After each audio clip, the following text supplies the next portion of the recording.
नमस्ते, आपका स्वागत है भारत राइजिंग में। अगर आप हमारे चैनल पे नए हैं तो सब्सक्राइब करना मत भूलिएगा, लाइक शेयर और कमेंट भी बनता है। आपने कहावत तो सुनी होगी, चोर की दाढ़ी में तिनका। जी हाँ,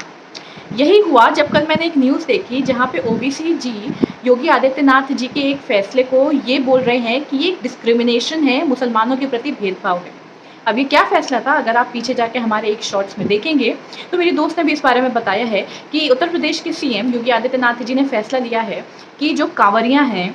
उनके जाने वाले रूट में जितने भी रेस्टोरेंट्स या ढाबे पड़ेंगे, उनके ओनर्स को, उनके मालिक को अपना नाम अपने रेस्टोरेंट या ढाबे के आगे लिखना है।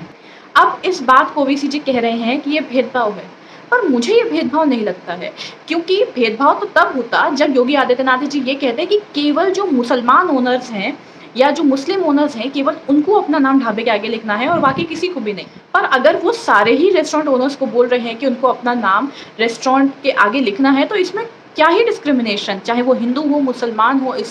ईसाई हो या किसी भी प्रकार का या किसी भी जाति को बिलोंग करता हो, उसको अपना नाम अपने रेस्टोरेंट या ढाबे के आगे लिखना है। अब मैं आपको बताती हूँ कि योगी आदित्यनाथ जी का ये फैसला क्यों हुआ था, क्योंकि पिछले दिनों कुछ केसेस ऐसे सामने आए थे जहाँ पे पता चला था कि कई सारे ऐसे रेस्टोरेंट्स हैं या कई सारे ऐसे ढाबे हैं जहाँ पे उन्होंने सामने तो शुद्ध शाकाहारी भोजनालय लिखा हुआ है, पर पीछे उनके यहाँ बीफ बनता है, गाय काटी जाती है, भैंस काटी जाती है और वही बनता है। अब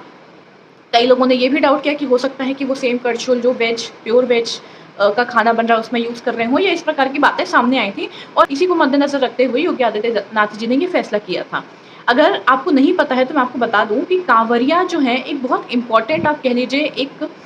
पिलग्रिमेज होता है, एक बहुत महत्वपूर्ण यात्रा होती है हम सनातनियों के लिए, हम हिंदुओं के लिए। सावन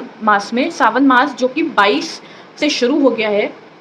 यानी आज से सावन लग गया है जहाँ पे हम लोग भगवान शिव को पूजते हैं और जो उनके भक्त होते हैं, जो कई सारे संत होते हैं, जो उनके भक्त होते हैं, वो गंगोत्री या फिर गोमुख या फिर हरिद्वार से गंगा जल लेके आते हैं। और जब जैसे ही वो गंगा जल वहाँ से लेते हैं, वो पद यात्रा करते हैं अपने होम टाउन तक, अपने घर तक, या जो भी सबसे बड़ा मंदिर उन्होंने माना है शिव जी का, वहाँ पे जाके उसी गंगा जल से उनको नहलाया जाता है। और इसका एक ऐतिहासिक वर्णन भी किया जाता है वेद और पुराणों में। जब समुद्र मंथन के टाइम पे ज़हर निकला था, तो उसे शिव जी ने पी लिया था और अपने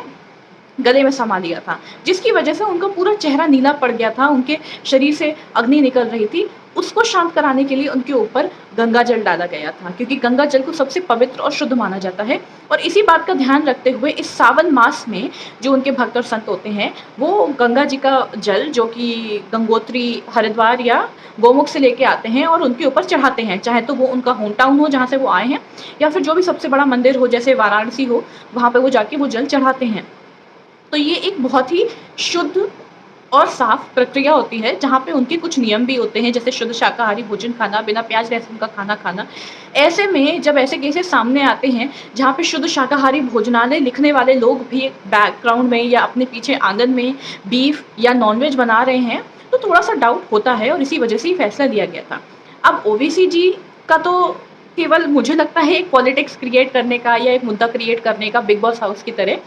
सिर्फ इतना ही मोटिव होता है, क्योंकि मुझे पर्सनली इसमें कोई भी डिस्क्रिमिनेशन नहीं दिखता है।